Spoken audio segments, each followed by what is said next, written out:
Hello, welcome back ulit sa ating YouTube channel. So ngayon nandito tayo sa Kalubkob. Ayan. Ang hinanap natin yung Sabana, update tayo ng Sabana.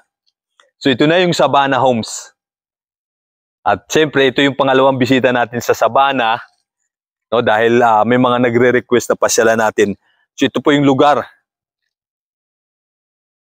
So mukhang matagal-tagal pa kayong marirelocate dito. Depende na lang kapag sinabi na ng NHC sa inyo, ililipat na namin kayo o kaya ng City Hall. No?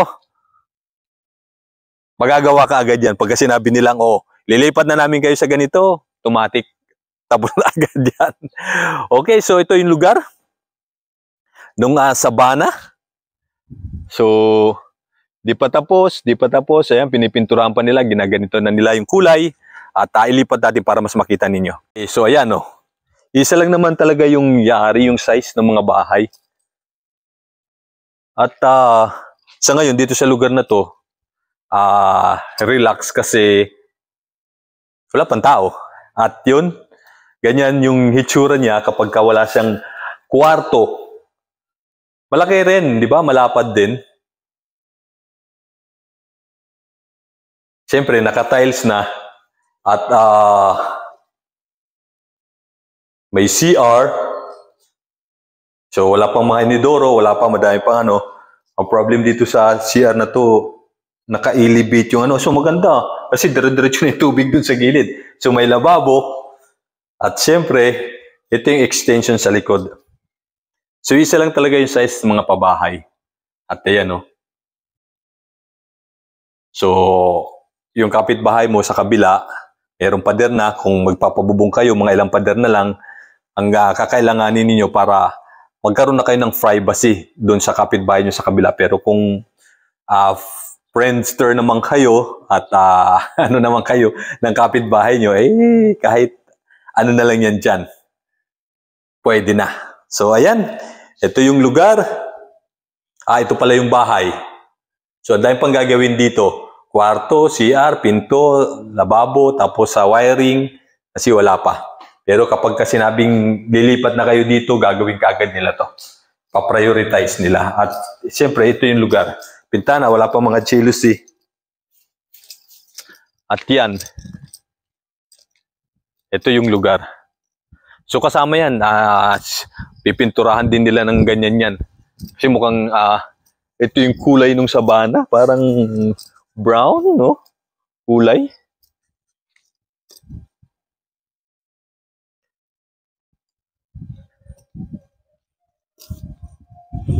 At dito sa tapat, meron bakanting lupa, bakanting lote pa. Doon sa mga nagre-request, sa mga block at lato ninyo, hindi ho natin siya maano pa. At least nakita na natin yung Sabana dito sa yan, katapat ng Christoph Heights dito sa Kalubkob.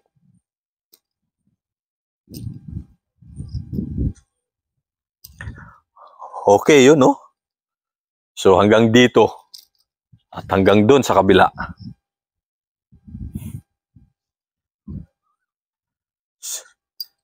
Itong mga pang Sabana homes. At isang coating pa lang ng pintura yan. Wala pa talaga, mga divider. Pero mas maganda na ganyan, Tapos kayo na lang mag-design ng kung anong kwarto, di ba? Para ma-maximize nyo yung loob ng bahay. So ito na yung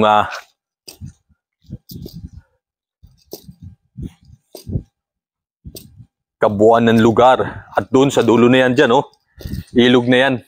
Diyan sa may kawayan na yan, At mukhang nagiging parang disposal area muna ng basurahan ng mga residente dito, yung mga na-relocate na. Kasi ayan, dito nila, sinusunog yung mga basura nila. So ayan dyan, sa may kawayan na yan, may ilog yan dyan. Kaya hanggang dito na lang tayo, balik na tayo. Malapad to din lugar na to. Marami pa yan doon sa kabila.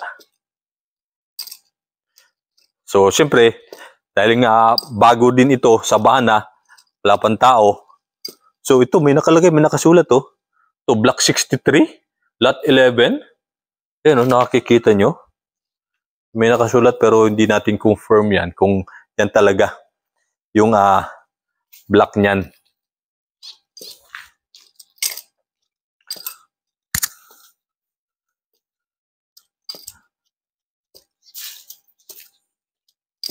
So ito, meron na, nilalagyan na ito, inaayos na okay, meron na nga. Ito, block 63 Ito, saan na ba? Ayan B63L3. Lot 3. So ito, meron na to kasi inaayos na meron na nakalagay. Ito, mukhang bagong gawa lang to okay, inaayos na. Mukhang malapit na kayong lumipad dito kasi ayan, paunti-unti. Itong lugar na to ay block 63.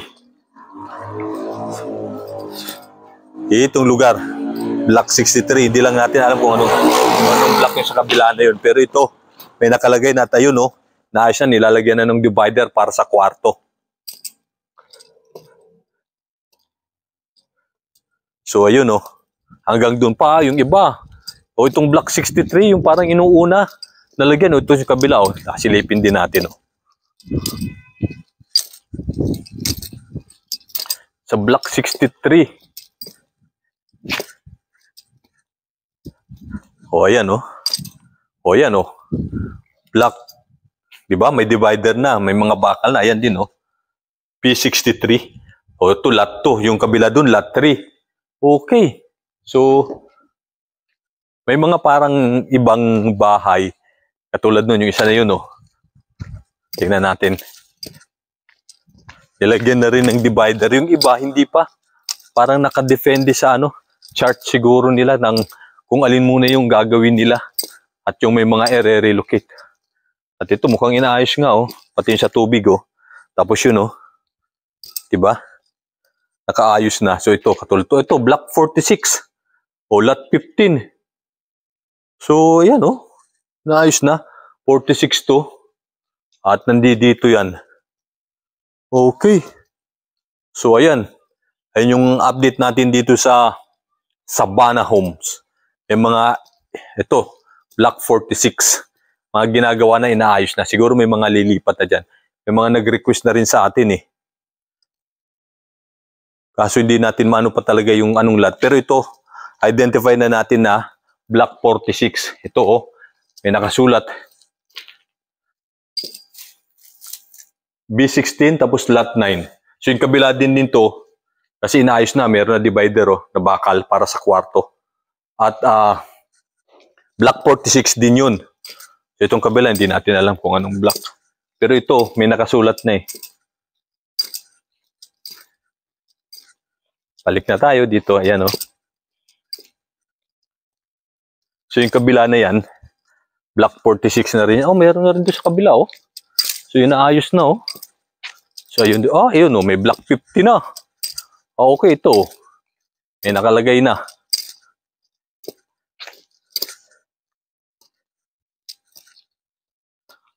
So yun. May divider na, may nakalagay na rin.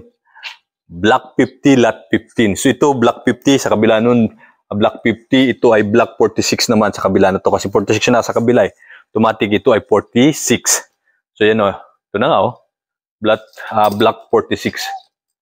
Okay, so yun. Yung update natin dito, inaayos na nila yung bahay. Mukhang malapit na kayong lumipat na nga dito. At yun yung sa tubig na, maayos na lahat. At yung paunti-unti, nilalagyan na nila ng mga divider. Diba? Okay, Rampa. Go na tayo. So ayun, yung update natin dito sa Sabana, yung iba inaayos na, ibang block katulad nito, block 46, katulad nung isa na yung block 50, meron naman doon block 60. Inuumpisa na nilang ayusin yung mga bahay. Pero may mga parang patlang-patlang.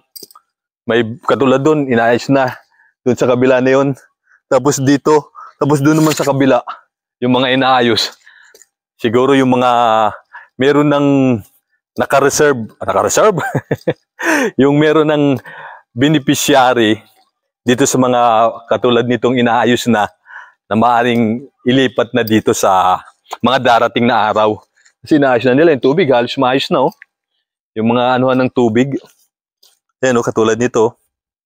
Ito wala pa. Pero dito sa kabila, ikita nyo. Ayun oh. Ayos na yan, itatap na lang yan doon sa gilid. Ayun oh. Tatap na lang yan, may tubig na yan, pasok na yan doon sa loob. So ito oh, Block 63.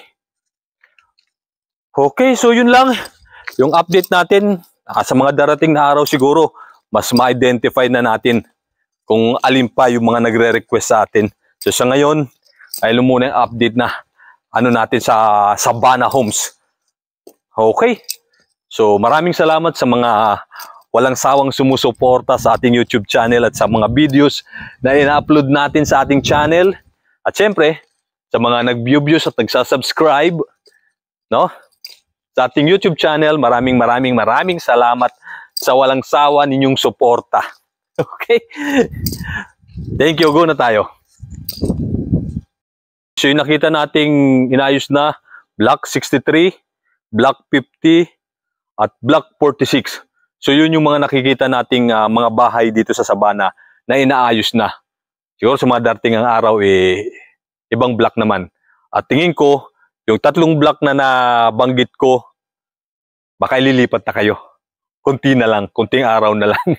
Sabihin kay lipat na ho kami dyan. Yung mga gusto lang ho yung medyo nagdidili-dali pa, nag-isip-isip pa yun. Huwag na ho kayo mag-isip. Para makapag-start tayo ng buhay natin dito sa pabahay, dito sa Kalubkob, Naik, Cavite. Ayan napakaganda ho ng lugar. Tsaga-tsaga lang ho sa buhay talaga. Dahil yun naman talaga yung buhay ng tao. Diba? So ayun. Diba? Ayan yung lugar. Ganda. Oh, ayaw nyo pa? Parang pangit